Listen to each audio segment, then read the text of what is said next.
Welcome to Hawaiian IANDS. I'm your host, Shaun Lether. I'm thrilled to welcome our very special guest tonight, Helen L. Stewart, who is a friend of mine, and also she lives up on the hill here in Hawaii. And so I'm going to give you a little bit of, most of you have read her bio, which you can also read on her website, but central to Helen Stewart's identity is that of being a third culture kid. Some of you may know that as a military brat or an army brat, but the phrase culture kid was coined by David Pollock and Ruth Van Reken. And when Helen was introduced to it a few years ago, so much began to make sense about some of her experiences growing up that otherwise would have remained inexplicable. Full third culture kids are children who are raised all over the world between the ages of 6 and 18 because of their parents' work. For Helen, her dad was an army chaplain, and his work took her family to live in Japan, France, Germany, and she did this from elementary through high school. She's continued to work in other countries professionally her whole life, which has helped her make sense of her spiritual events later on. Helen believes that third culture kids experiences as a child opened up her awareness, not only to different cultures, but also to different dimensions of reality that she learned to explore formally and informally over many decades. This also gave her a glimpse into possibilities of reincarnation as a valid contributor to understanding her present experiences. Tonight, Helen will be sharing some of her profound spiritually transformative experiences, including many NDEs, STEs, and out-of-body experiences. You can read Helen's full bio on her website, drhelenstewart.com. Helen is fluent in French and many other languages. Her language is a gateway to other historical and geographical realities and strengthens her intuitive abilities, which are fusing of natural talent, formal training, and voracious reading. She loves to play around with altered states and has always been open to strange occurrences. I'm happy to welcome our guest, and my friend, Helen Stewart. Helen. Hi, well, thank you so much for that intro, Shaun. And it's wonderful to be with all of you again. I see some familiar faces and a number of people I don't know and have a chance to meet tonight for the first time. I thought what I do with this experience is maybe break this talk into 3 parts. One, just to talk about the kinds of experiences we're talking about: near-death experiences, shared death experiences, transformative experiences, all kinds of things that happen that are outside the realm of ordinary time and space. So I've had a slew of those, actually starting since the age of 4. I'll highlight a few just to give you a sense of the range. And then talk a little bit about what these experiences bring. How do I, and how do you, as you listen, get the information? Because information is coming across that conveyor belt all the time. A lot of times we don't even pay attention to it. We don't notice that it's extraordinary. Don't notice that this doesn't make sense.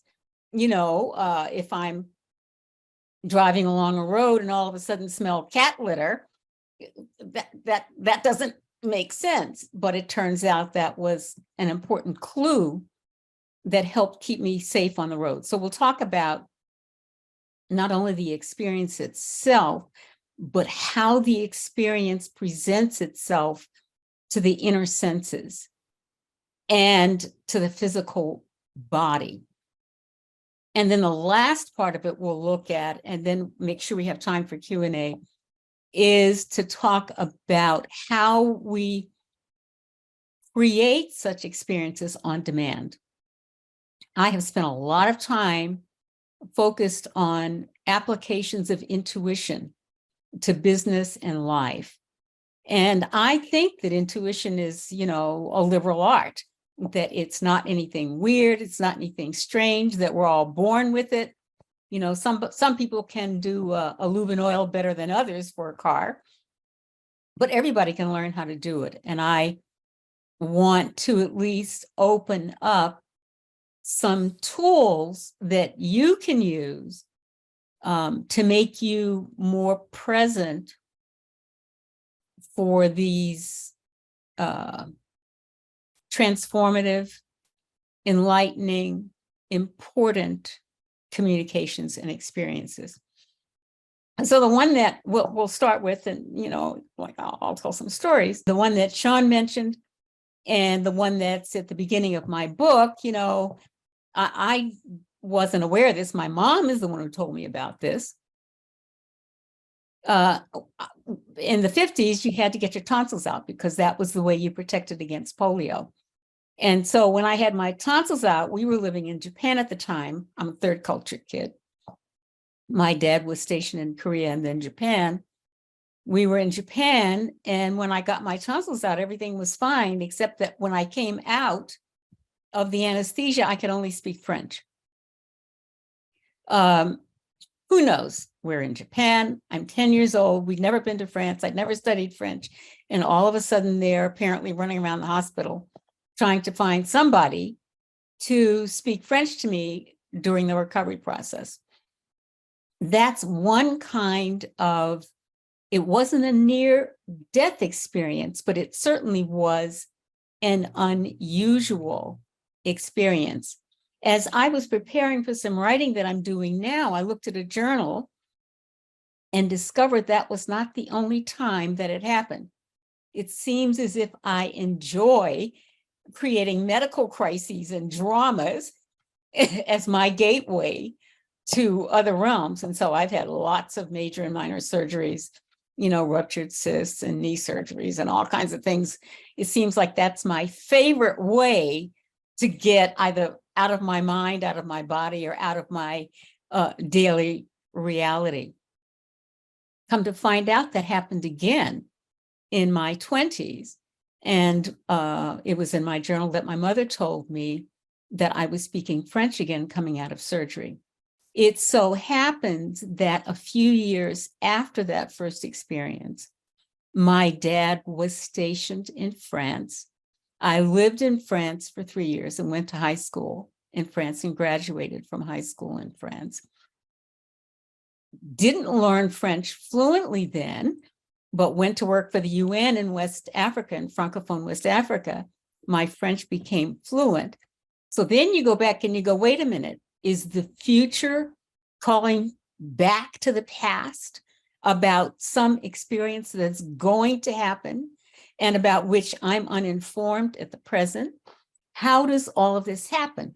Why the Japanese? I had dreams of being what I thought were Japanese before we lived in Japan. What do you do with this? So that's one example of a transformative experience that is not a near-death experience, but still important. Now, in the realm of quite, quote, bona fide near-death and shared death experiences, there are a couple that I want to mention. My dad was an Army chaplain. When he got sick, sort of unexpectedly, actually, when he was dying, my mother tells me that when he was in the hospital, just a few moments before he died, he told her that I was in the room with him. He, at that time, had retired to her home state of North Carolina. I was living in New Jersey. And as my mother related the story to me, my father's language included phrases that only I knew. This was not public information. There's no way she would have known what it meant. I think my dad was a mystic, but I don't know whether he will claim that or not. But he talked about what I call my guidance crew. And my mom said, your dad says you're here in the room with me. Of course, I was 1,000 miles away or more. Within 20 minutes of his death, He appeared in my backyard in New Jersey, totally 3D, as clearly as I can see you now on a screen. He didn't come into the house. He stayed outside by the pool. I was fortunate to have a swimming pool at the time. He stayed out in the yard, looked at the house, and something made me go out there. I don't know what. And I saw him standing there, making eye contact with me. He was dead already. My mom had called a few minutes ago. He had died, and he had come to say hello and goodbye to me.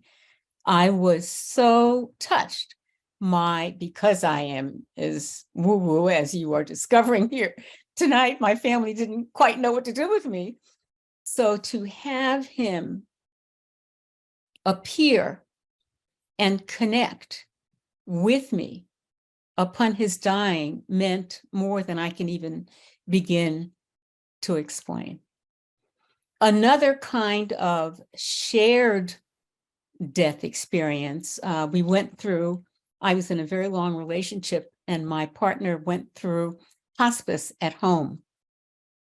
And hospice would teach us what we needed to know, what to expect, and how to be prepared for the passing of a loved one. And there was the night my partner died, I had a sense that this was going to happen. And my granddaughter and I stayed in the room with her just to be present. And then all of a sudden there was this, I can't explain it, this almost deafening silence that says, this person is no longer here. And I reached over and realized that she was gone. We called my granddaughter, at that point had gone into her own room. She was still living at home. She had gone into her own room. I called the people from hospice. They came and wheeled her out and prepared her. 2 days later, I'm in the bedroom, which is where all this happened. And my partner opens the door of the bedroom. She walks into the bedroom she died at 66. She walked into the bedroom looking 20 years younger, looking very happy, thank you very much, with one of her favorite outfits that she used to wear when we traveled to Chaco Canyon. Opened the bedroom door, looked at me, smiled.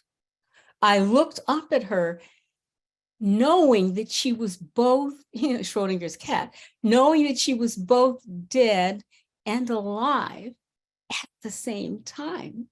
Here she was, but she was 20 years younger, and she was as alive as I am now.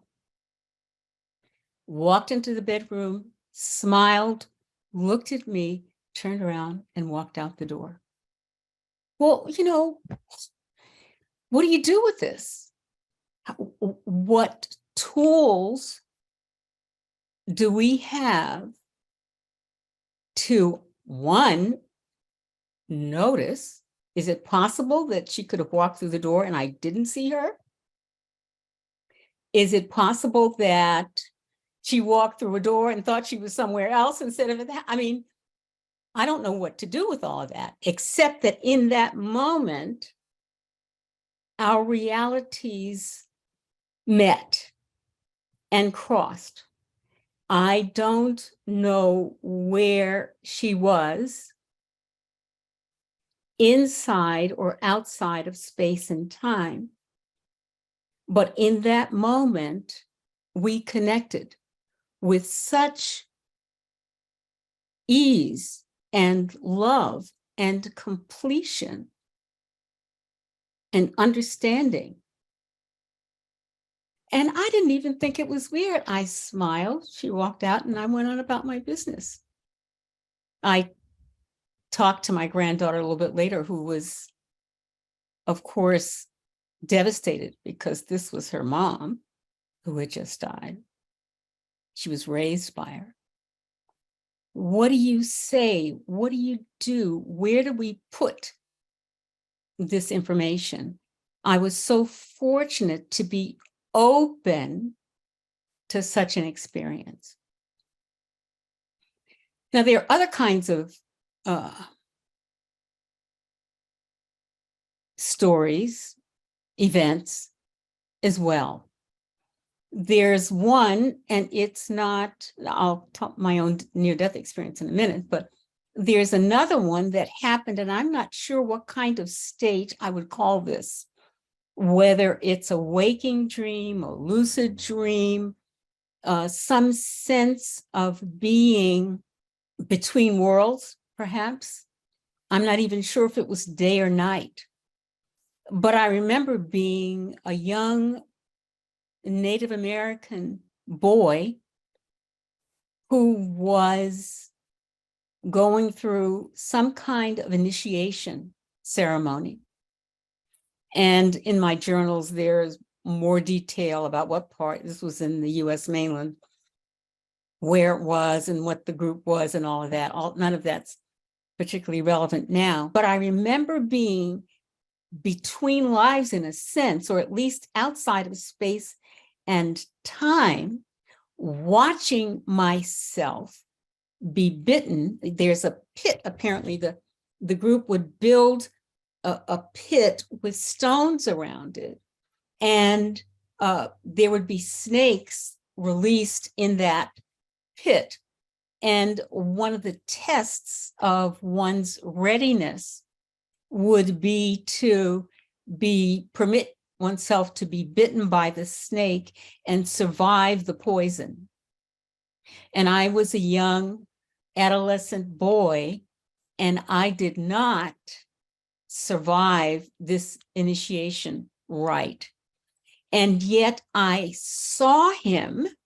I was this person. I was this young boy, surrounded by other people, looking down on this body that is being bitten and about to die. And he says, "Oh, I hate this part." I hate this part. I hate the dying, and I hate getting bitten by the snakes. And, I don't like this.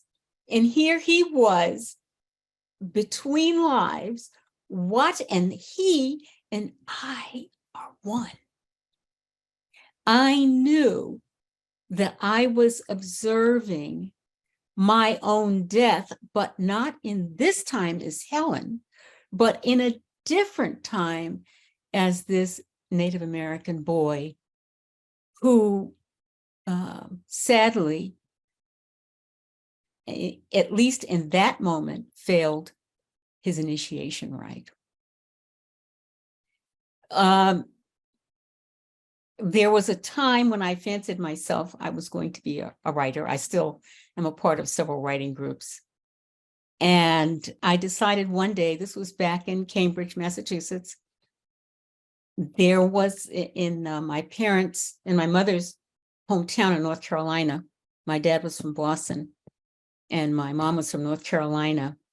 And in my mom's, what we call the old home place, there, my grandfather had a well, and all the people in our neighborhood would come to his well to get water because we didn't have indoor plumbing and those things in those days. And the woman who lived across the street, called Miss Cora, everybody was Miss, their first name in the South at the time. And she was so cool. She smoked. She wore those thick stockings. She was tall like a string bean. And I was going to do a little creative writing about Miss Cora because I thought she made a great character. And I was sitting down with a paper and pen, I think at this point, getting ready to describe Miss Cora. And all of a sudden, I am overwhelmed, caught up, somehow made aware of the presence of someone else.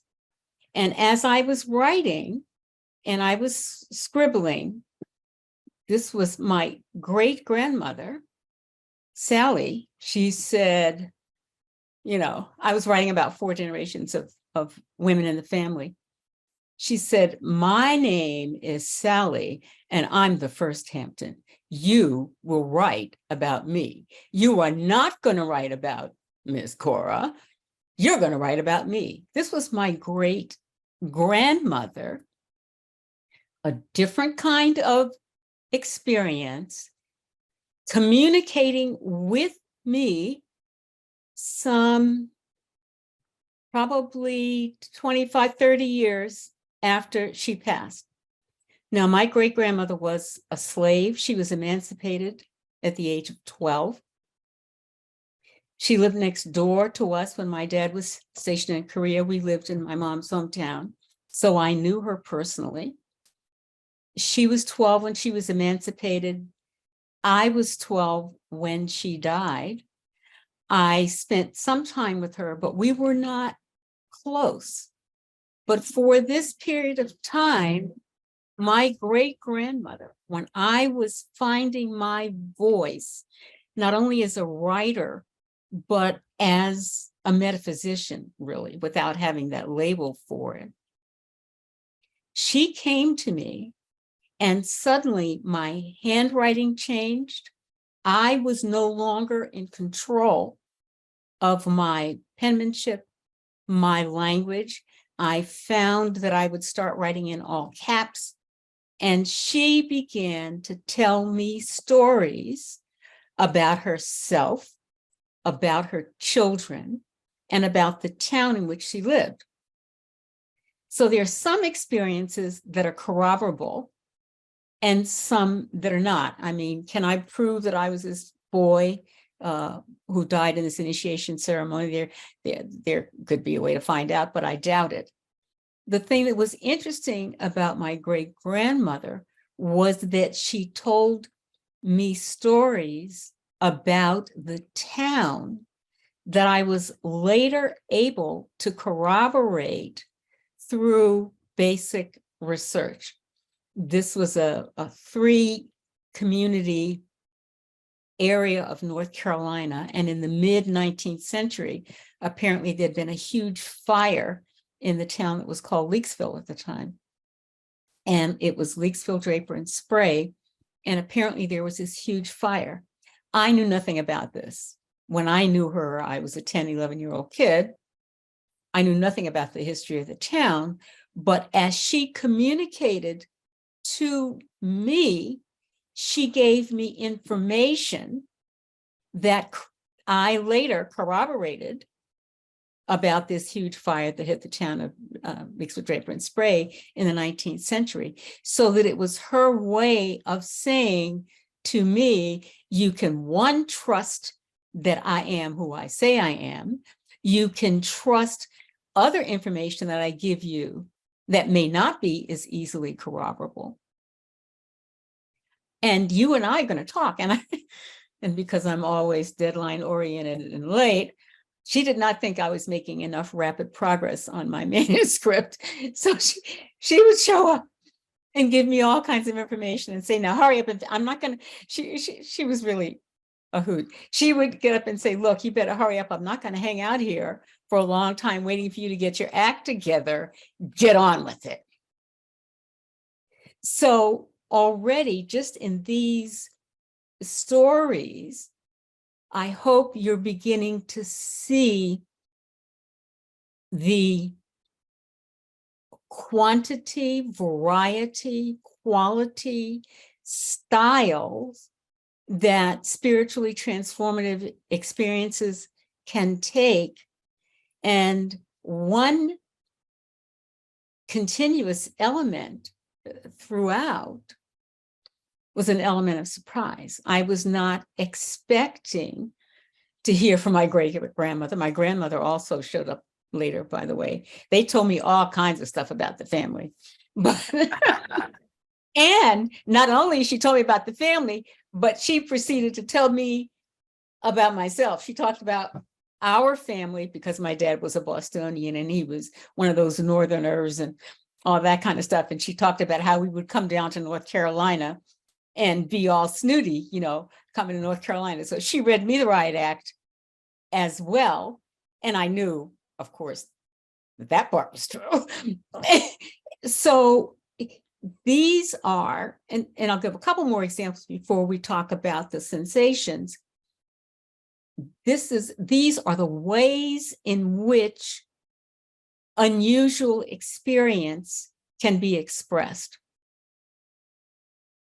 Now, as I said earlier, I seem to have medical crises as one of the ways that I've opened doors and windows. And there was a period in my 20s and early 30s when I had a number of reproductively related medical crises and almost died, and was told by the physician that I just barely made it, that I was lucky to have survived.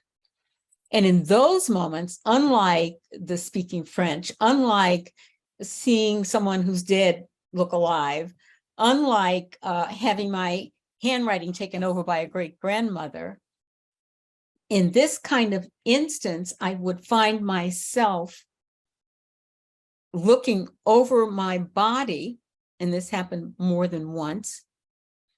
I could hear the doctors talking about what they were going to do with me and whether or not I would make it. And I also remember one of those moments not liking where I was.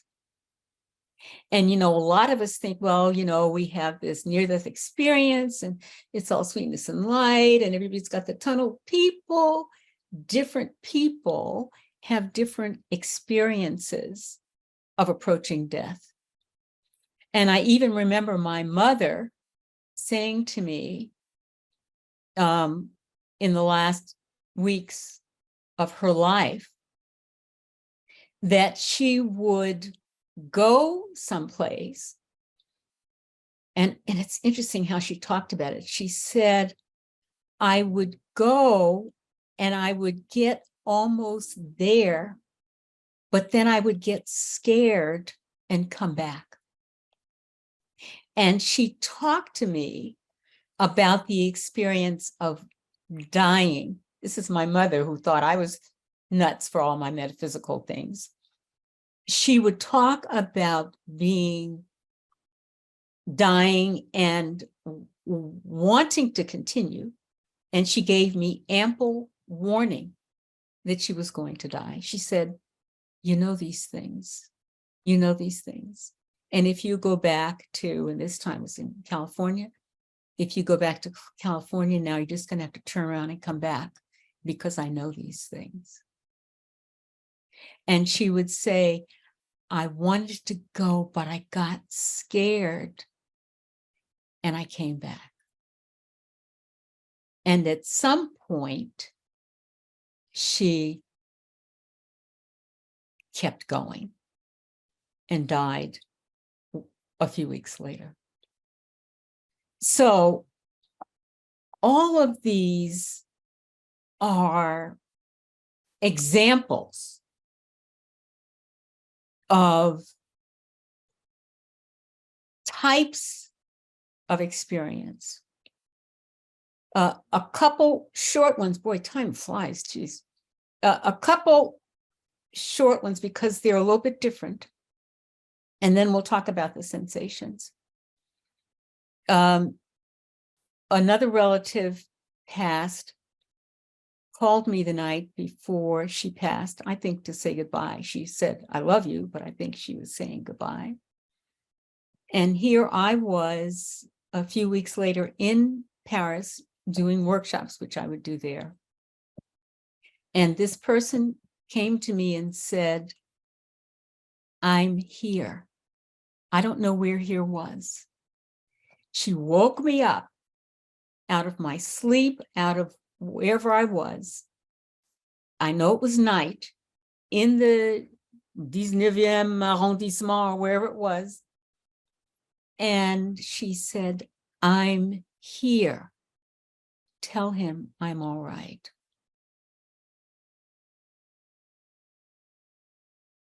One other story had to do, I noticed Alan Aspinall, whom I haven't seen in forever here. Hi, Alan. I was driving through Colorado, going to one of our shared conferences.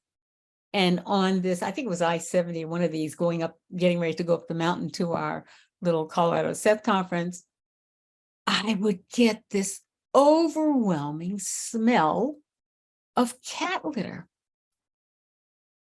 Now, there was no cat in the car. The car was clean. The cat had never been in the car. And I'm driving along the interstate, and there's this overwhelming smell of cat litter. It turns out that that cat had been hit by a car and died in front of the house on the road in our house in Hopewell, New Jersey.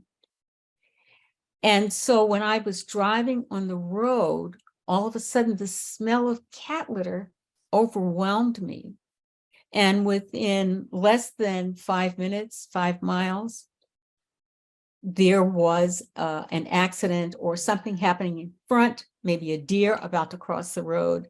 The cat litter was a signal to me to slow down, to pay attention, which thankfully I did, pay attention and avoid that accident. And I noticed that once I had that experience of cat litter, go figure, whenever, even now, some 25 years later, 30 years later, whenever I'm driving and I'm about to encounter some difficulty on the road, I'll get the smell of cat litter and I'll know, slow down. I have come to trust that.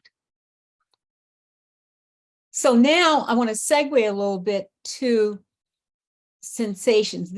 And when we get to the Q&A and all of that, we can talk about different ways that you experience things or the kinds of sensations you get.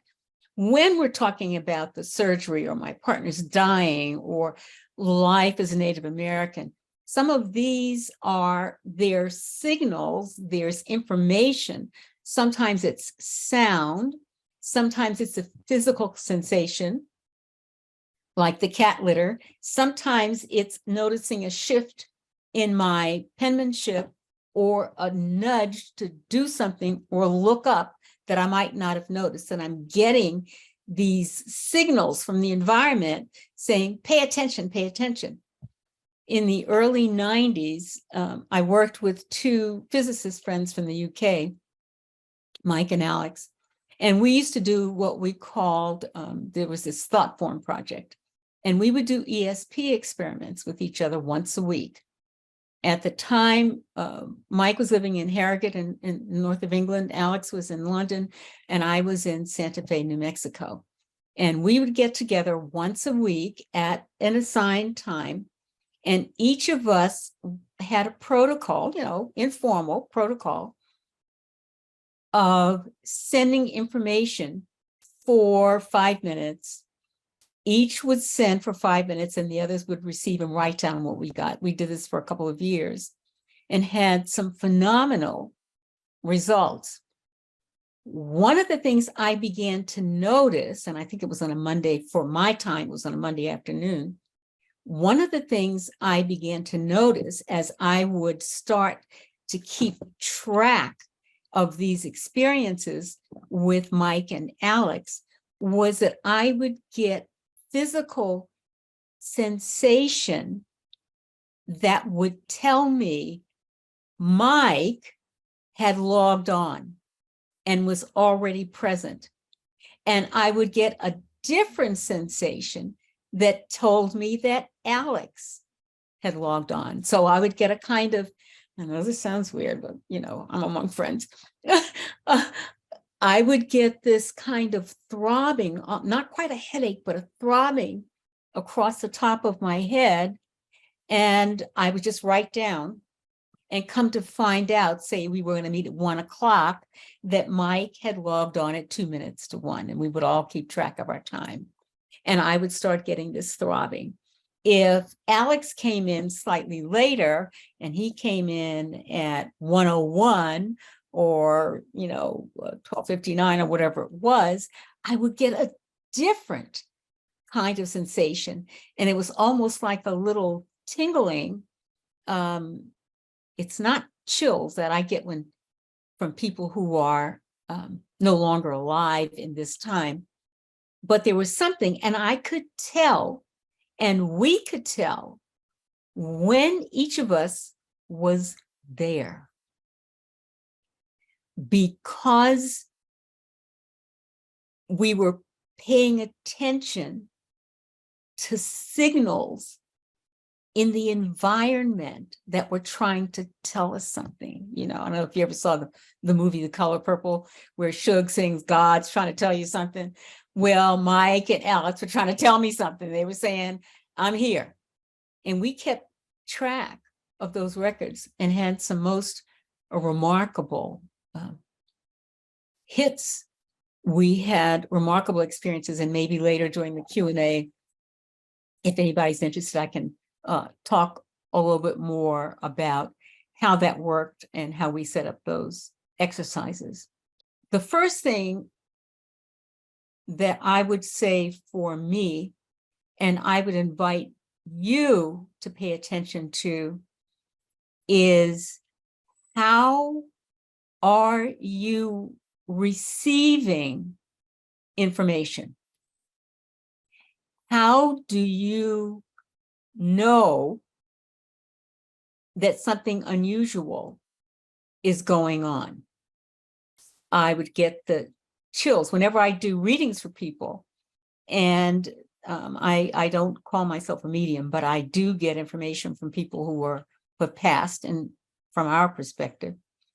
And I always have a certain kind of physical sensation when somebody shows up, quote, who is no longer alive in this time, or is no longer recognized to be alive in this time.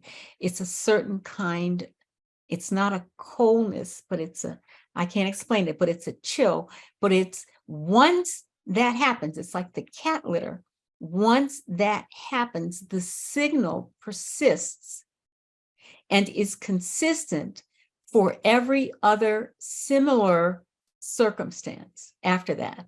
So what it does is it actually permits me a kind of shorthand, because all of a sudden, if I smell cat litter, I don't have to go and go, what was that? What does that mean?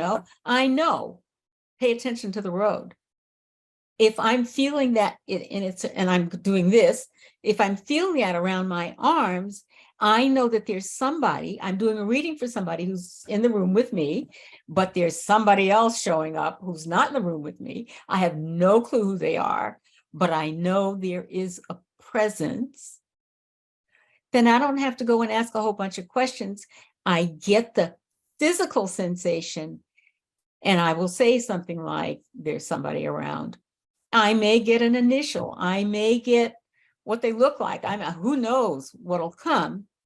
But the thing I do know is that there are both mental and physical clues to which I have learned to pay attention, and that I trust implicitly, that provide me information not only about the three-dimensional world, but about those realms that exist outside of how we understand three-dimensional time and space.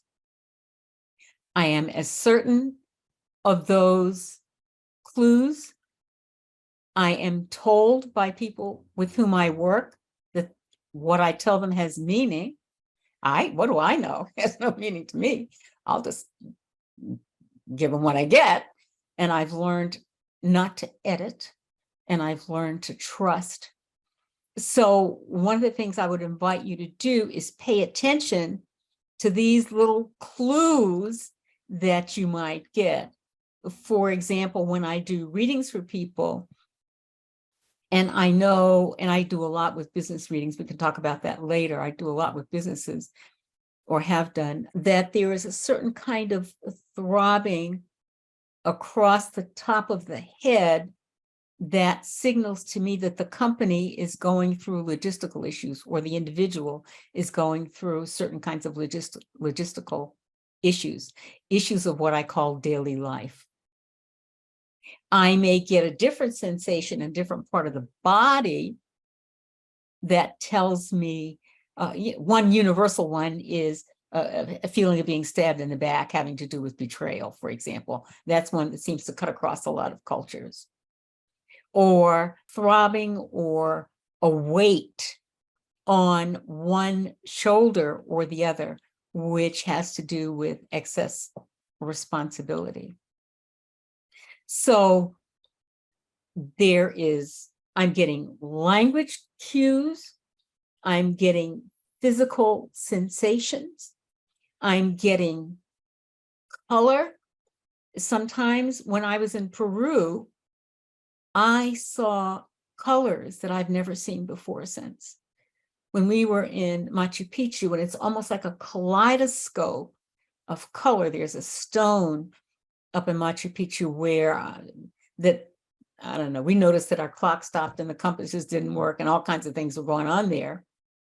But one of the things I noticed was this sense of color exploding before my eyes that I have not seen in any other location.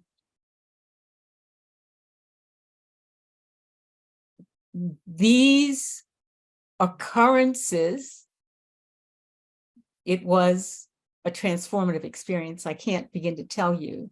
In Peru, where they were excavating a city and a civilization that used to be there, not up in the mountains, but actually on the coast. And there was this old city.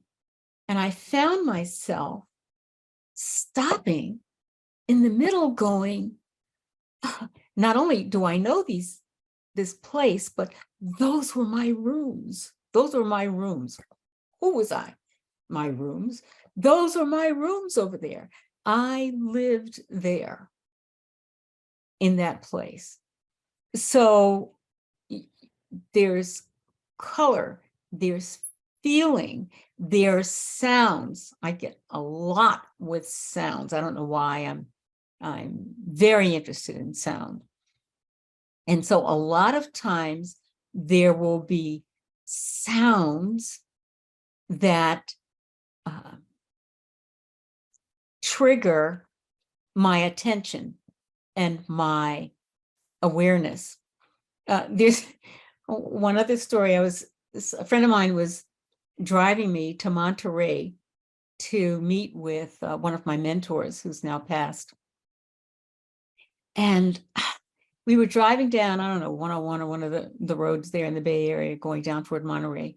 And I had this terrible stomachache. I mean, I had such an awful stomachache. I could not function. And this friend's best friend had died of AIDS. And I don't know how long prior to that, but had died of AIDS.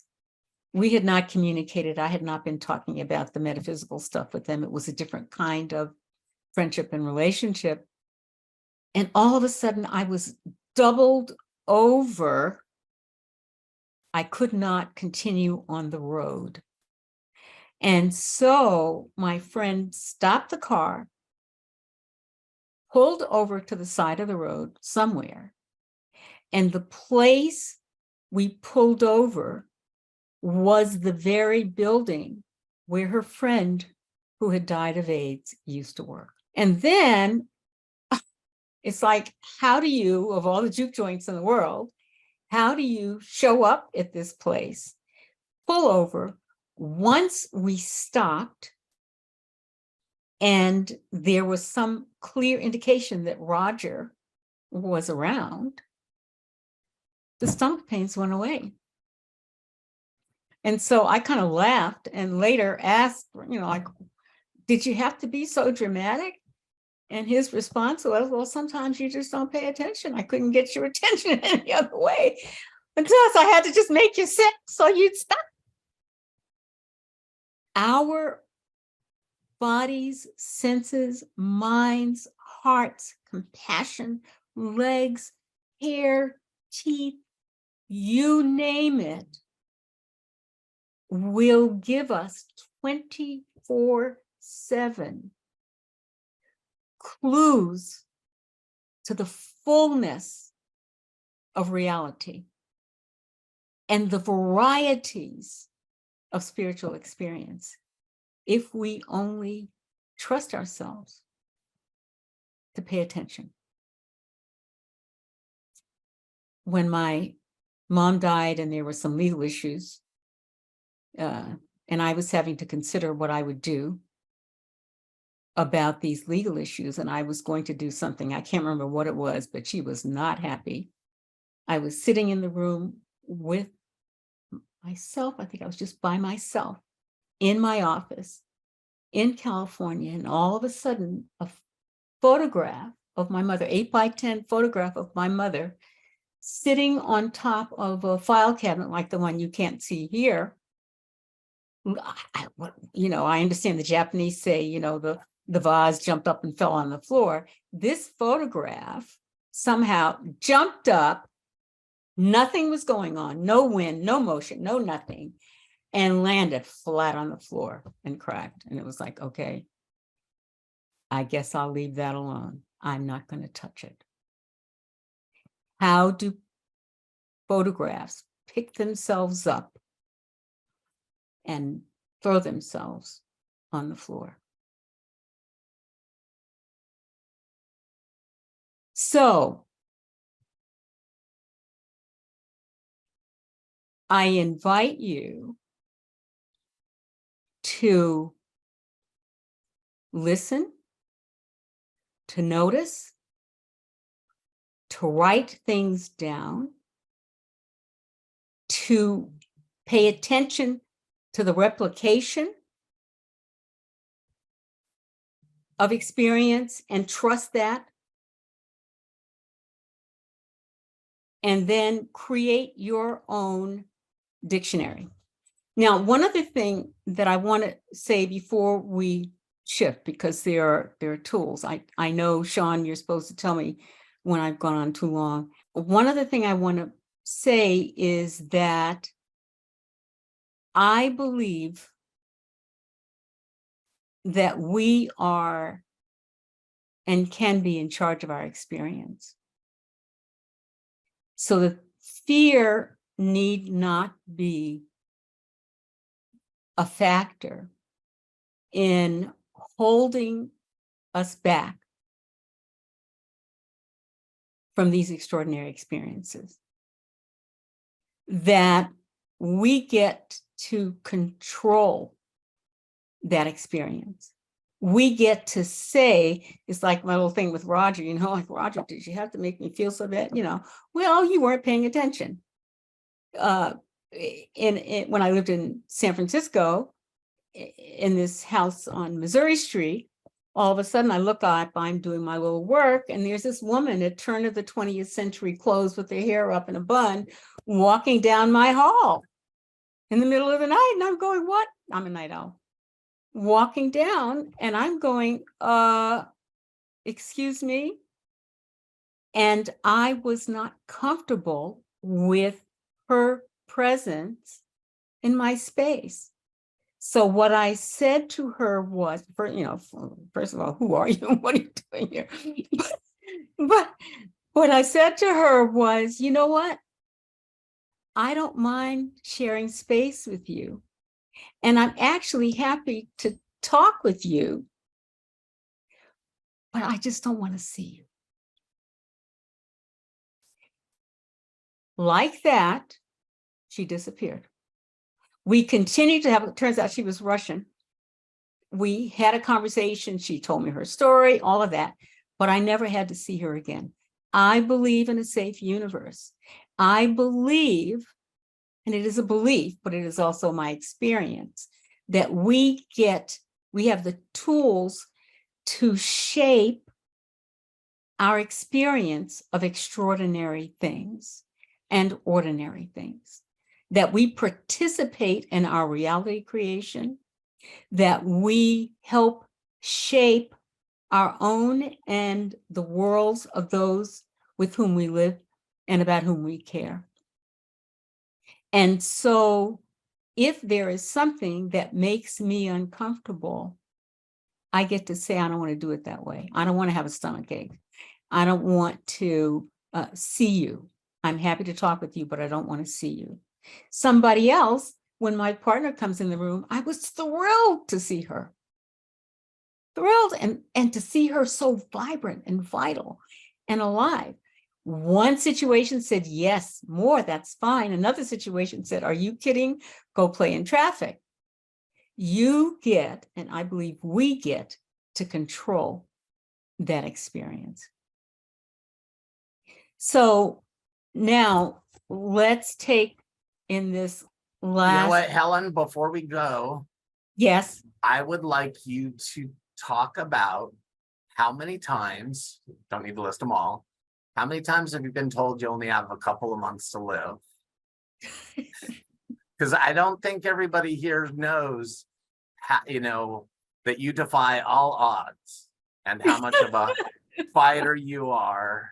And so I would like you to talk about those times. okay. And also I think what's really big is illness and health has been your gateway through all these spiritually transformative experiences. And so I'm kind of putting a few things together here. Mm-hmm.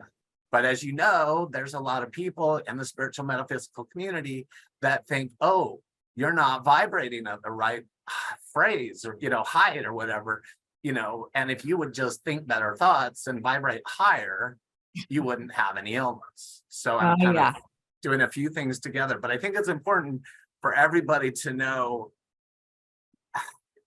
what you have been battling and the fact that you're still here. And because that's huge.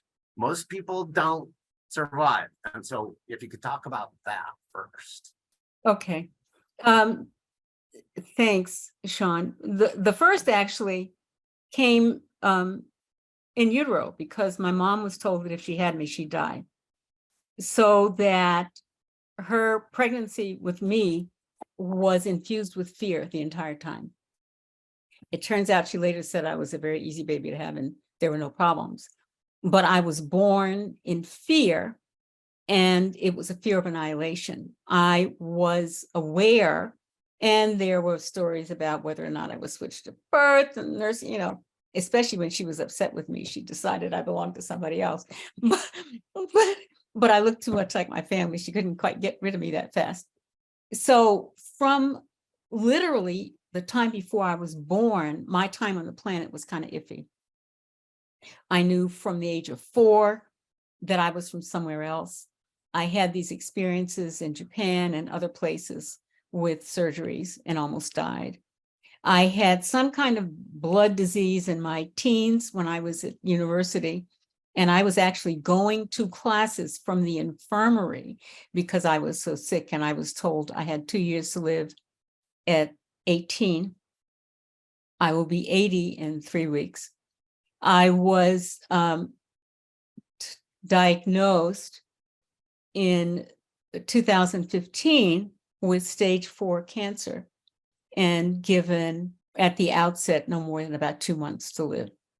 This was August 2015. It is now 2023, and I'm still kicking butt. Each of these, and I have been 6, as my current partner and friends know, I have been 6 inches from a brick wall multiple times in the last years. And, you don't play with life and death. On the other hand, I've caught myself saying, Helen, you've taken it too far this time. You're not going to be able to pull yourself back from this one. What are you thinking? What are you doing? And I have had to use these tools, intuitive tools, to train doctors, medical team. The first time I met with my oncologist, I said, look, he's so sweet. I said, look, I have not always been old. don't mess with me. And he said, oh yeah, right on, you know, right on. And I have trained myself and trained my medical team. I said, I'm a minimalist. Let's do the least intervention possible so that, one, I'm present in my mind and can do as much as I can to live. And I'm still here. How I'm here, I don't know, except that in some deep place of being, I know I'm not done yet. And I have not spoken about these things publicly because, you know, I could have family showing up for one of these things. You know, you put your business in the street. You know, it's like I got enough.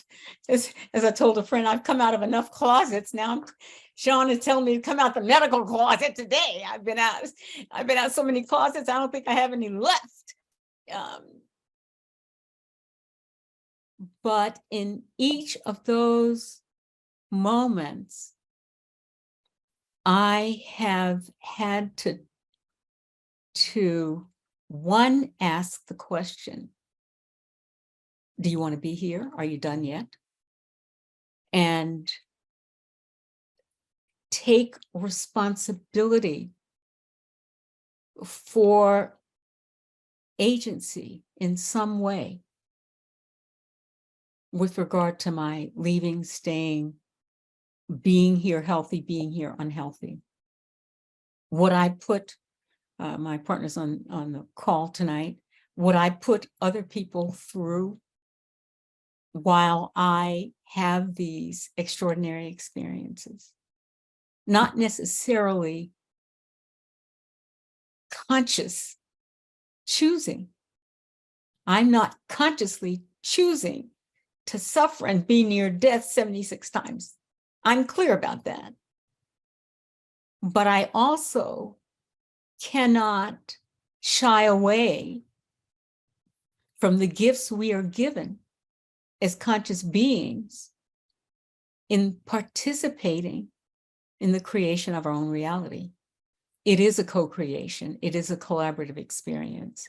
And I can't duck and hide and say, you know, I'm a victim. Is that enough, Shaun?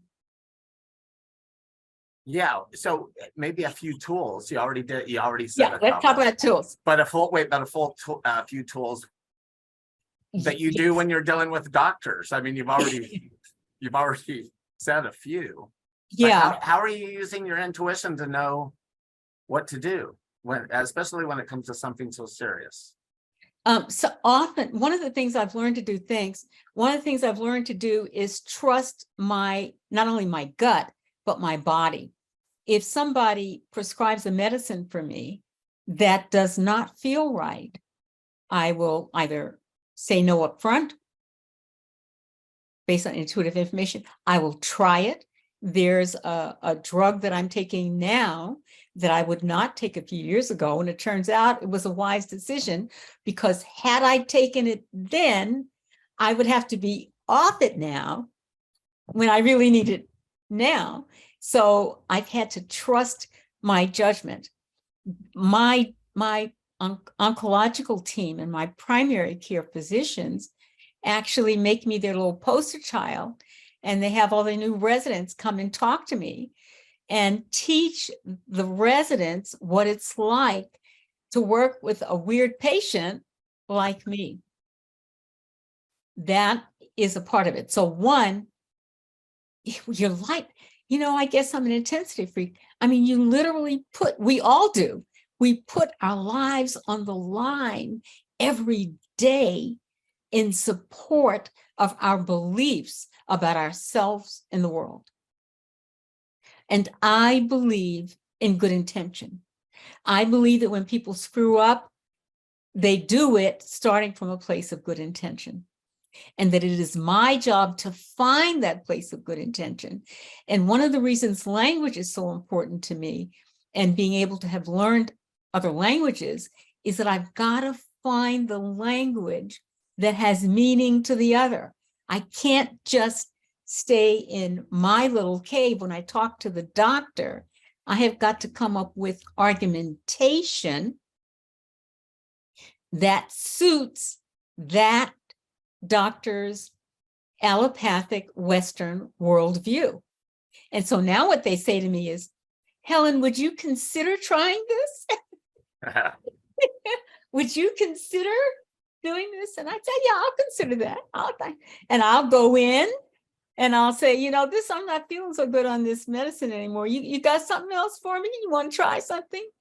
So we find ways to bridge worldview and language and gaps. And that's why exposure to many cultures, many languages helps me do that with greater ease than some other people. The other thing that's really important in terms of tools, one, you can do this on demand. I believe you can do it on demand. Let me just interrupt just real quick to tell everybody, feel free to send your questions for Helen as you think of them. Send them to me, and we'll get to that. But just start thinking about your questions. And yeah, because it's time. Okay. Yeah. And not to interrupt what you were going to say, but after that, lead into since we're talking about intuition, lead into that part and that first thought. And okay. Yeah. Okay. So a couple of things about intuition on demand is, I'm an academic. What can I say? I've been at this for a long time, and Shaun was trying to read my little stuff, and you can't help it. It's just part of the training. So the goal is to get past the mind, not to eliminate the mind. Every time I do readings for people, all of my training comes into play, as well as my intuition, my talent, these other things. So there's a fusion, and what intuition helps me do is put reason in its proper place. It does not eliminate reason. It simply partners with reason. And one of the easiest ways to get past the rational mind is to take the very first thought that comes to mind. It's like with my great grandmother, writing down, I am Sally, you're right about me. And all of a sudden I don't seem to have control.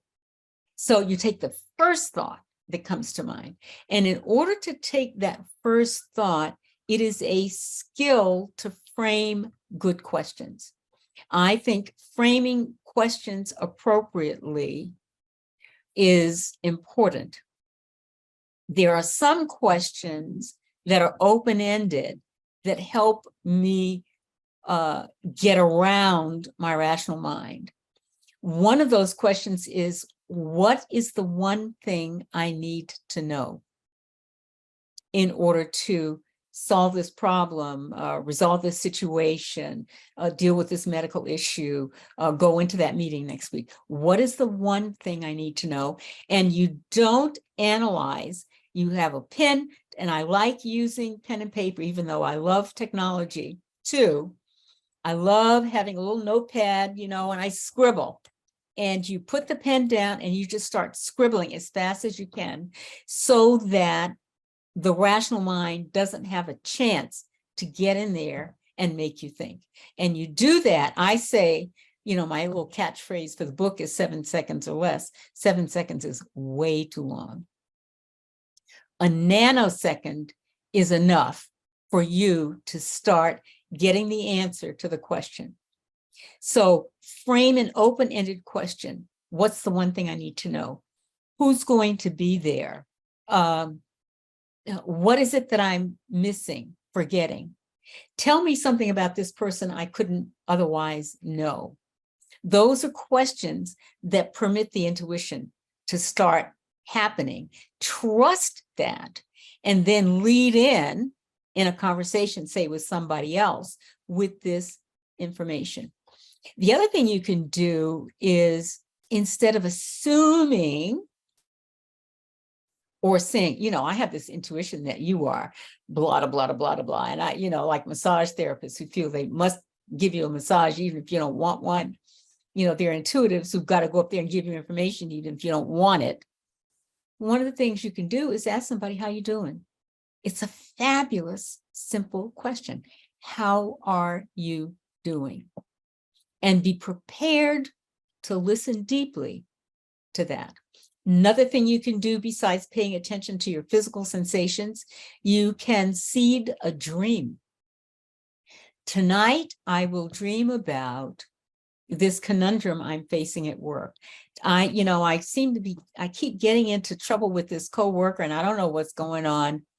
Tonight, I'm going to dream about Susie, and I want to know something. And you say, tonight I will dream about, and then you follow it with, and when I wake up, I will remember. So with the intuition, Mm-hmm. how do you discern this is true intuition for me? This is somebody else's energy getting in my way. This has nothing to do with me, what's coming to me. How do you discern what's mine, what's yours, what's neither of ours? Exactly. That comes with practice. It comes with practice and it comes with trust. Because sometimes it's going to make no sense at all.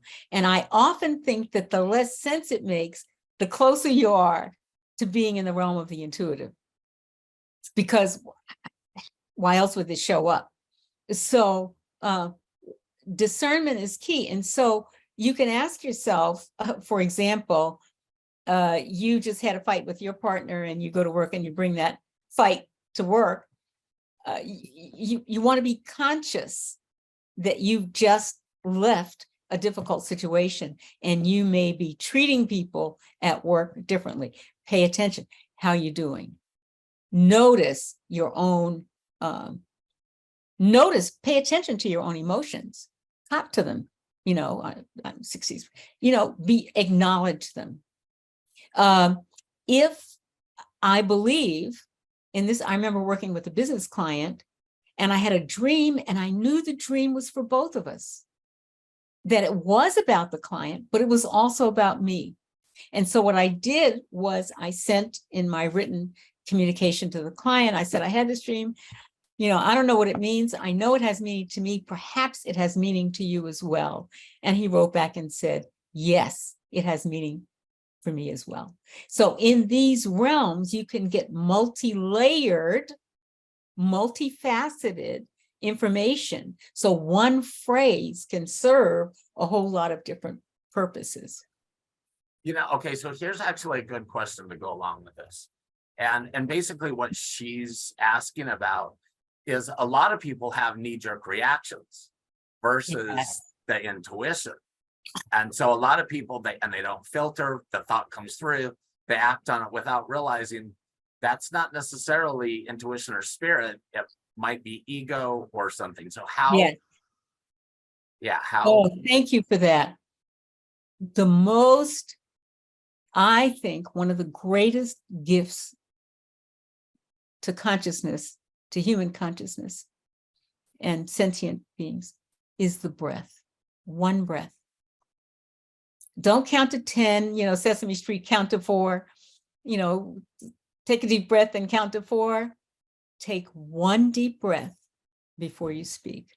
And when I'm talking today, this is a slightly altered state. It's not 89 on the dial, it's 89.1. I'm fully present. I'm conscious of you. I'm conscious that other people are around, but I'm in this slightly altered state. And so when you ask that, take one breath, one good deep breath, and then put it out there. And when you take that breath, your being and the space you share with the other will sort out what belongs to whom. It will do the triage for you. So I'm a firm believer in the power. I don't mean chanting for 20 hours, not that there's anything wrong with it. I don't mean affirmations up the wazoo. I'm saying you can get there in a single breath. One time, breath. Beautiful. That's very perfect. So I don't think you really talked a whole lot about your NDEs. Mm, So yeah, yes. there's people that really want to hear about that. So Okay. I've had a couple types. One is one of feeling really uncomfortable and hearing sounds and hearing almost like a buzzing. And I felt that I've seen myself look down on myself, and it didn't feel like it was from the ceiling, like some people get a ceiling, like I'm in the ceiling looking down on my body. When I was in the hospital, I would get a sound and I would not be on the bed, but I would also not be out of the room. I would be in some, I'll call it area or arena that is neither here nor there. And when that place is uncomfortable, I had to choose which way to go. Do I keep going forward or do I come back? And in the one situation I'm thinking about now with the ruptured cyst, I came back. Then I was upset because I was in pain again. The thing about being outside of the body in these moments is that there's no pain. The pain is gone. And then I ended up back in my body in pain. And then I'm going, why did I do that? Well, somebody probably knew something, but did you really mean to bring your butt back here now? And I guess the answer was yes, because had it not been, I have also had the experience of, and I don't know how to describe this when I lived in Santa Fe, of inexplicable love. I knew I was embraced by love. And that's the, I mean, that's language. I don't have the language for it. And I don't know how to describe it except to say that all is well. And that whatever decisions I made, all is well. I was not being judged. And the thing, the thing that just blows me away when I think about this is what kind of consciousness would permit us to mess ourselves up so royally without judgment, give us a chance to fix it and do better or worse or just different. The kind of love that emanates from a place of compassionate detachment, of knowing that this little ant here is seen and known and valued and is a contributor to all that is. I have experienced that kind of love only in these moments of extraordinary crisis. And I don't have, and I'm a talker, as you can tell, I don't have words for that. I have feelings for that. And I know that I, in this moment, am doing the best I can, as are we all. Adversary, foe, friend, boss, child, that we're all doing the best we can. And if I can take a breath which is what is happening in that one breath, and reach that moment of compassionate detachment or judgment, disinterest, then I will have contributed to the whole of all that is. And those don't happen every day, but in that breath, there's a way I can touch just a piece of it on demand.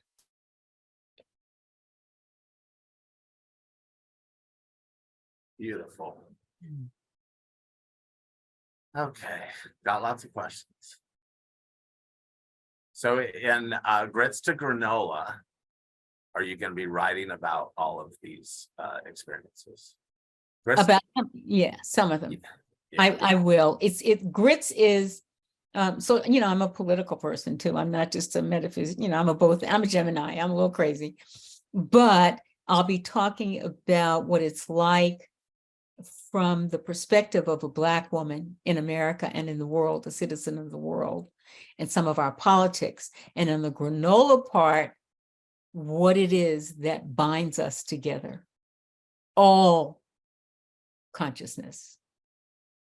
And I believe that everything in the universe and the universe are conscious.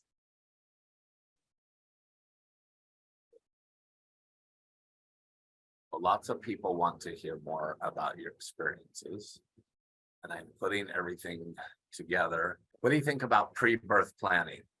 Which whoever, oh, for Catherine asked that, which we're going to be talking all about pre-birth planning next month with Robert Schwartz. But what do you think about that? Do you think you chose this life? And Absolutely. Absolutely. And, you know, in fact, I did a piece, one of the essays, I don't know if it's going to go in the book or not, was being glad I'm a Black woman. Because, you know, a lot of times when you're born Black and you're born female, you're kind of going, what was I thinking? And then when I worked at the university, I realized that it was a gift. Because, for example, I worked in a university and everybody was very indirect, you know, and nobody ever said what was really on their mind. And so I was able to use my being Black and female as a cultural thing. I'll say, you know, we're just direct. I can't help it. I'm a Black woman and we're direct. So I realized that the body and the sex that I chose, and I was pissed off more about being a girl. I didn't even know I was Black till I was 10. I was really upset because I couldn't sleep on the top bunk because boys got to do that. That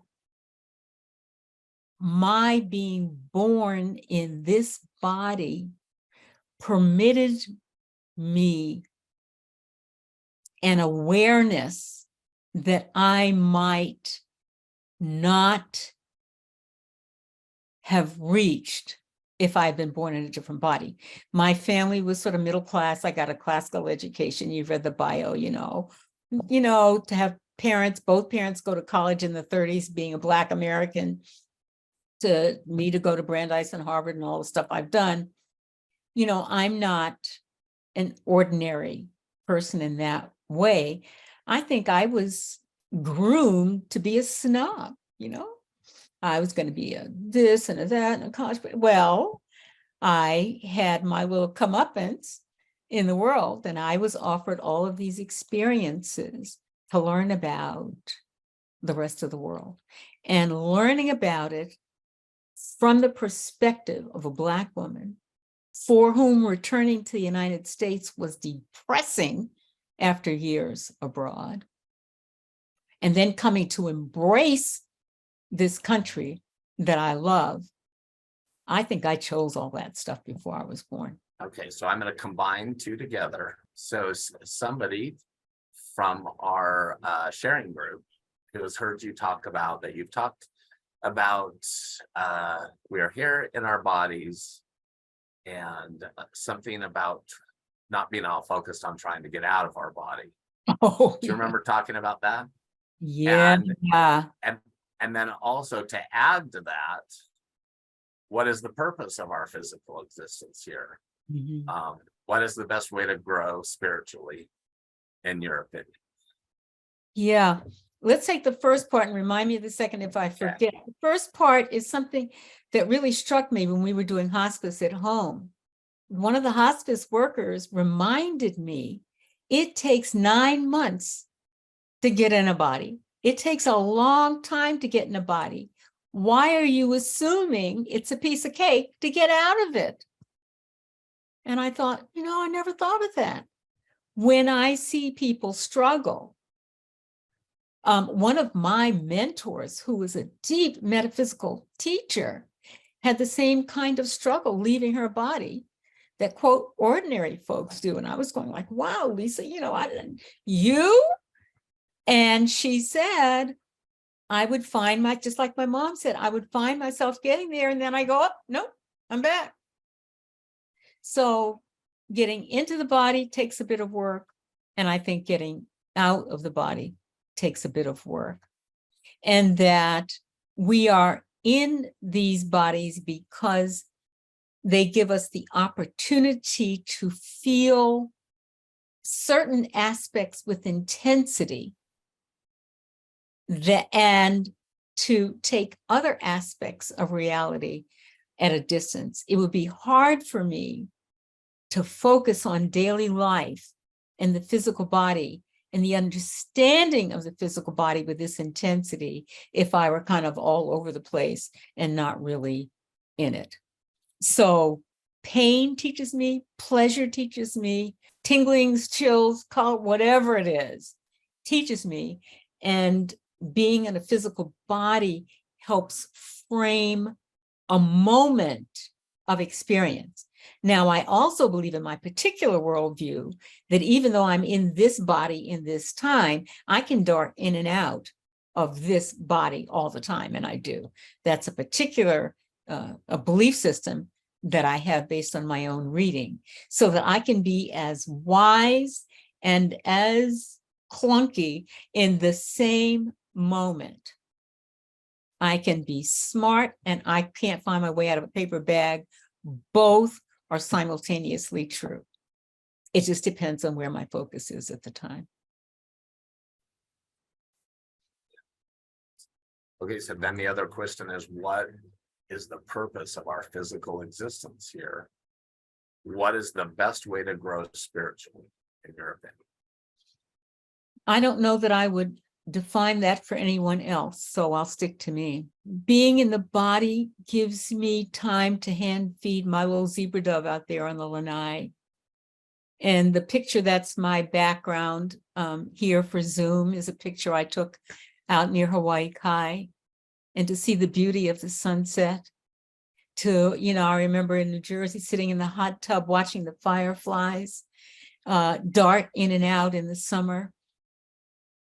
Feeling the joy of physical existence. There's nothing, and I remember a Star Trek episode about that. There's nothing comparable to that. And I think that's why I'm in it. That's why I said, okay, I'll come here. And I know I've done it more than once. And I do not, by the way, believe that the physical body is punishment. I do not believe that this is a lesser place. I do not believe that not only are we kindergarten, but we got to graduate. So many metaphysicians spend their time talking about getting out of the body. Well, there's time to get out of the body. What? Be here now. There's a reason I'm breathing still in this frail body. I like it. And in fact, I'm going to keep hanging in there as long as I can until I get sick of it. That is the gift of physicality. And to feel the warmth of my partner's skin in the middle of the night, that's worth being born for. I'll jump in a body for that. I may not stay 90 years. Maybe I'll only stay 5 seconds or 50 or whatever. But I believe we have those choices. And I believe that that's why some children come in and they don't stay. They just want to feel what it's like to be in physical form again, even if only for a moment. There's something special about the gift of life, not only in this planet, but I'm sure many others that we don't even know. Do you think there's certain lessons that we have to learn in a body, in this plane, that we I maybe can't learn from the other side? don't know. You know, all the shoulds. I guess I'm trying to drop some of those. I think there are experiences that only physicality teaches us. There are experiences that non-physicality teaches us, but I'm not going to grade them or set them in a hierarchy. Lessons to me implies punishment. It's a classroom, and by golly, I'll get that ruler and knock you over the knuckles. I think it's not just lessons, it is joys and fun and being silly and having the freedom to screw up royally and still maybe not do any harm because it's a hologram. I have no idea. But I know it's fun. I try to make it as fun as it can be. And if it gets too painful, I'll check out. If it gets too horrific, I will try to change it. One of the reasons I'm here, I think,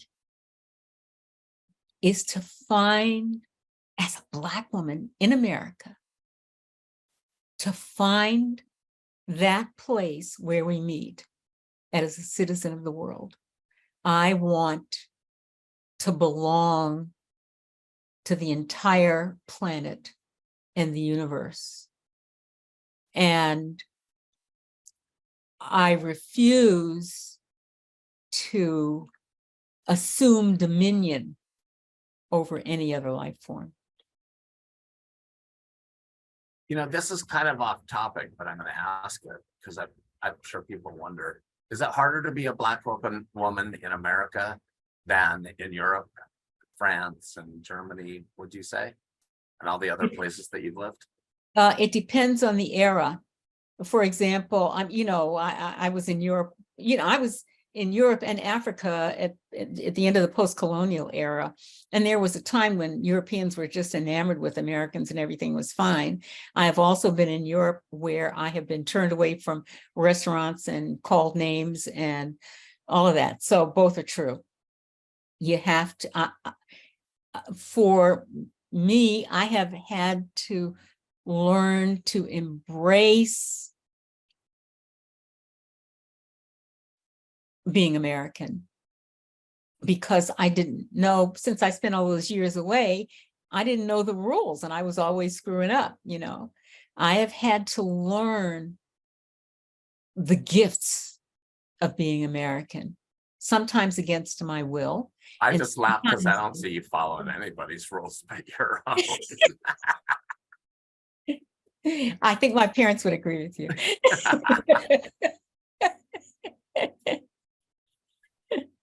Yeah. So Catherine would like to know, and this is something that a lot of people want to know.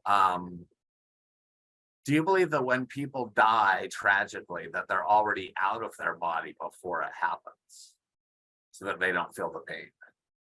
I don't know about not feeling the pain, but I have a sense, and I've had enough traumatic experiences. I do think that people's consciousness can leave the body prior to the actual physical impact. I think that's possible. I think, I've read Jane Roberts stuff for a long time. And, one of the things that says that is nothing happens to you that you don't agree with or approve or vet in some way. So I have been physically traumatized and I have been assaulted. I know what that feels like. And I do think it's possible, and I think that that's what happened with some of my surgeries, for the consciousness to leave the body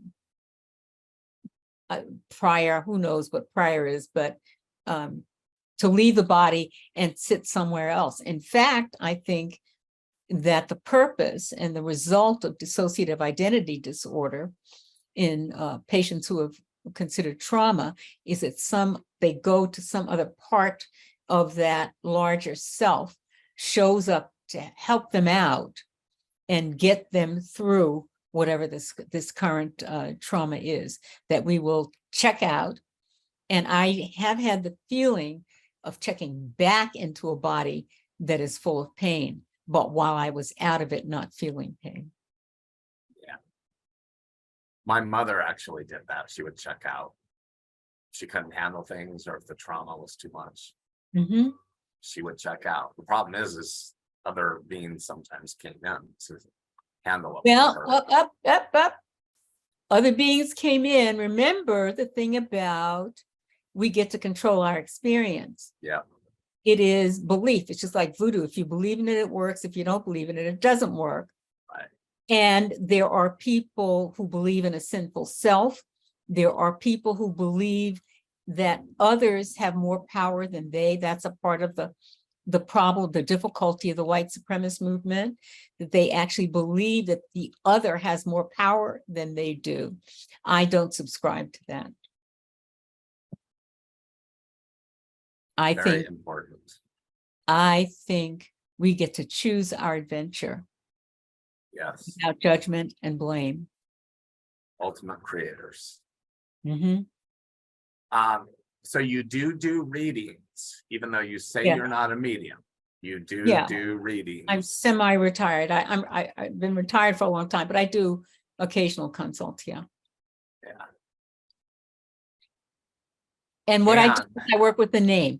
That the thing I do, I don't use, sort of nothing up my sleeve. I don't use other devices. I just ask a person to say their name. And if they want to know about somebody else, I say, tell me that person's name. If it's a company, tell me the name of the company. That's it.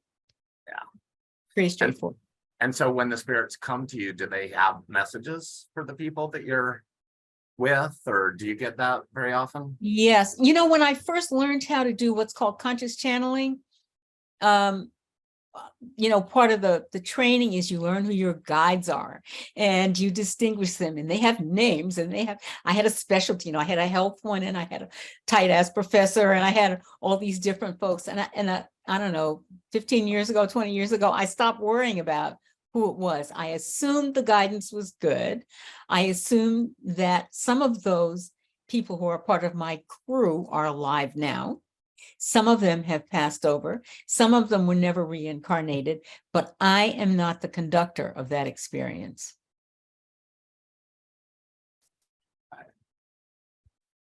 Whoever I assume it's good information, and that I will know how to frame words in such a way that they will have meaning to the person with whom I'm having a conversation. Do you have specific guides that you work with? Yeah, I had actually 3 groups, a group of 9, a group of 27, and a group of 3, but I don't go there anymore. Yeah. Okay. I mean, yeah, they're still around. One of whom was my father, by the way. Your father? Oh. He showed up I used to have this device. I don't do it anymore. It's been years. I used to have a device when I would go into reading mode, the academic administrator, meetings day, all day long. I would have a conference room, and all of my guides would come in and sit around the table. And I have a friend who's actually alive in this time who was a part of that crew. He was always the last one and always late. And he would, when Tim would come in and sit down, we were ready to go. I don't worry about that anymore. I just go with it. I do know that I have specialties just like everybody else. Yeah. It's not chance that I specialize in knowing something about businesses, or I've done healing work, but I don't focus on that anymore. I just say, in fact, I don't say they, I say I, and my guidance told me to stop all this, just say I. We know who we are.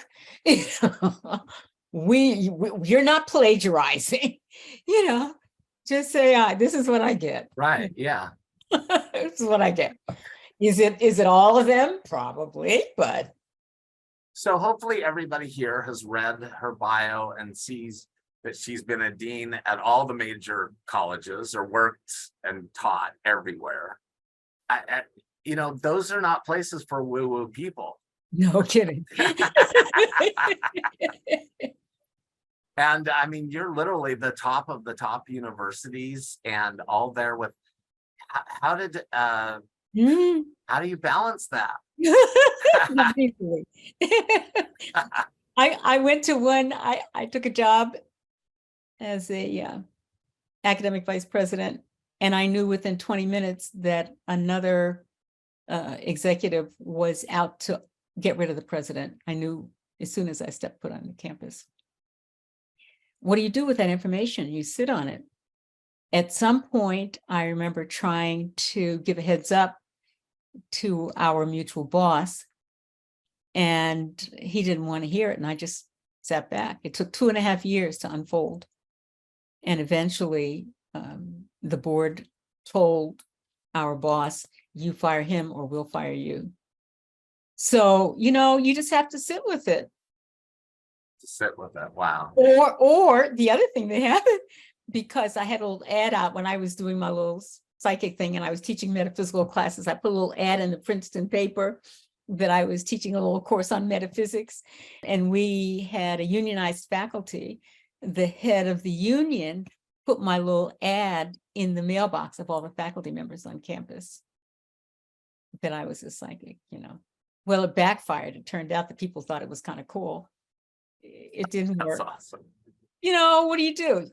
I decided at some point, I used to have 2 CVs, 2 resumes. I decided at some point I would have one. And I would present myself. This is who I am. Take it or leave it. And that there are some who would take it, some who would leave it. But I didn't have to do all the work of sorting out which arm or leg to leave at home every day when I went to work. And that's worked very well for me. And, I've been on retainer to some very large companies. So they figured I was all right too. What you gonna do? And a few small countries. Yeah, couple. Yeah. Yeah, very cool. I mean, I love that. That's pretty amazing because most people can't blend both worlds like you have. That's a huge accomplishment. Thank you. I think it is a gift, and a part of that is a gift of age. I wasn't there in my 50s. I was still proving. So the gift of being able to hang around the planet long enough to see the weaving and the integration has been a great blessing for me. And now it's safe to say that you don't care Thank you. Anybody thinks about any of this. That's the place that I think all of us want to be. It's just don't care. You don't care. I care, but it doesn't matter. Shape my life and my decision making. I leave other people's lives to them. Yeah. I'm not Miss Fix-It anymore, which I used to be. Although you are a very good business advisor for anybody. I don't know if you guys noticed, but Helen's the first person that is actually that we've had that takes all of this stuff and combines it in a practical sense. So if you're running a business, she has all kinds of knowledge, on. So yes, she does coaching. She does use mediumship and whatever other stuff in the coaching practice. So you can all, everybody who's interested. And also I'm coaxing her into doing maybe a weekend retreat to really learn all of that, to teach all of this stuff. Okay, so I know. What do we have? We have a lot of great comments. Oh, I know we've gone over. Yeah, we're almost done for everybody. But Catherine, our friend Catherine, who I call her kind of, she's like the orb queen in Long Island. She gets all kinds of amazing experiences. And so she wants to know if you've ever experienced orbs and what you make of them. Yeah, actually, yes, I have. And not only orbs, but shapes of different kinds. A colleague of mine in Vienna has I used to do, and I've before the pandemic, workshops there, and we would take photos and we would see these presences, that's all I can call it, these orbs who are hanging out in the room, where you take a picture and you'd see some other light source or light configuration. Yeah, I used to see that all. And when I lived in New Mexico, Santa Fe, woo-woo, city different, I would see energy get up and walk across the room. I mean, it's all what you notice. It's what you pay attention to. Yeah. Okay, so we have one comment question. She says she lost her 30-year-old son 3 years ago. She's seen him many times in what looks like a portal. When she awakens, In what looks like a portal. In what looks like a portal, yeah. And when I awaken around 3 a.m., he's communicated to me many times. And I think you've already kind of answered this, but she wants to know if you've experienced things like this and what you think of that. Smile for the gift of that experience. Yes, I have experienced it. Your son is taking time. I think she said it was her son. Yeah. He's taking time to hold you, to embrace you while you heal. Welcome that. Smile. And and don't hold on, and don't shoo him away. He has agency to come and go, and you offer him agency, and you smile when you see him, and at some point he may not show up for a while, and you go on, but that smile never leaves you, because you remain connected, and you will see him again. I believe also that we do a lot of cluster incarnations, that we kind of come and go with the same folks over and over. So yeah, just embrace it. Don't give it too much analysis. Just love it. Love him. Love the moment. Love him. Let it be. Go on about your business. That's beautiful. I love that. That is. I remember when my grandmother came to me after my NDE. It was about 3 months later, and I was scared. I thought, oh, she's coming to take me home. Like, they gave me 3 months to say goodbyes. And I really was. I was nervous and scared. And at some point I asked her, why are you here? And she said, can't I just love you? I'm just here to love you. That's it. I ain't taking you back. I'm just here to love you. So I'm glad that you said that. Yeah. How simple and profound. Yeah. Yeah. Our egos always get involved in that stuff. And it just made me cry, because it's like, yeah, here I was all afraid. This is it. I have to go now. But it was just, let me love you. That's all it was. Let me love you. Don't push me away. And that is the reason we are all here. That is my belief. Yeah. Yep. That's why we. So we'll go ahead and close on this last one, which is so important. And you're such a good messenger for this, because as I already mentioned, so many people have these false beliefs that if you have illness, it's because you're not doing the law of attraction well enough, or you're not, how do you work with your beliefs and your health, as in overcoming the beliefs around health and illness? Well, I don't know that I would claim anybody's belief is a false belief. It's their belief. And what I try to do is be conscious, is to be aware of the explicit and implicit messages that I'm giving myself, my body, my environment, the people I care about. I don't judge beliefs. And I try, I have my little sayings and things that I notice, like, did you mean it? When you said you lived in a safe universe, did you really mean it? I ask myself questions like that when I'm 3 inches from a brick wall. Did you mean it? Do you really mean that you still have choice and agency? So I use those reminders, and they're helpful. And I leave other people to their beliefs, which they will keep, modify, or discard according to their own clock and their own purposes. It's not my job. It's not my kuleana to monitor their beliefs. I've got enough on my hands just checking out my own. And would you say that, I know you would say this, but I want to reiterate that all of these physical challenges your whole life is your way to spiritually awaken? Would you agree with that? Yeah. It's not a punishment. No, I'm stubborn. Some of us are a little more stubborn than others. I got hit over the head with a 2x4.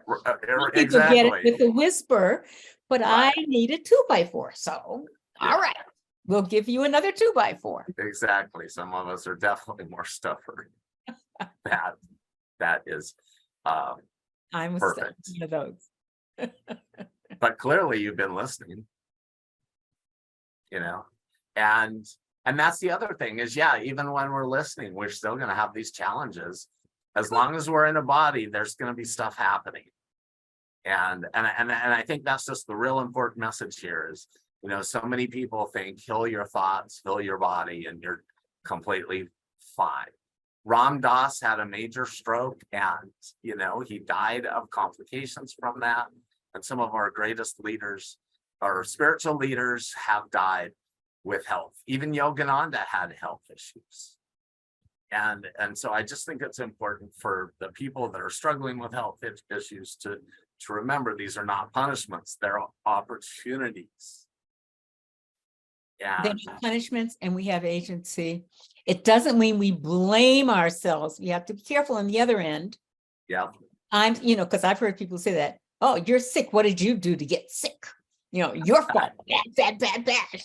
No, and that's why I wanted to bring that up, because there are people that they use these law of attraction and stuff as a weapon.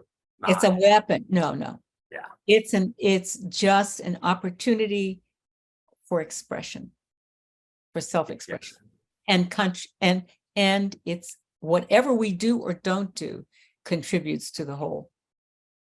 Point, as the French would say. That's it. Yeah. And yes, and so I want to remind everybody who's been messaging me, yes, Helen is here on Oahu.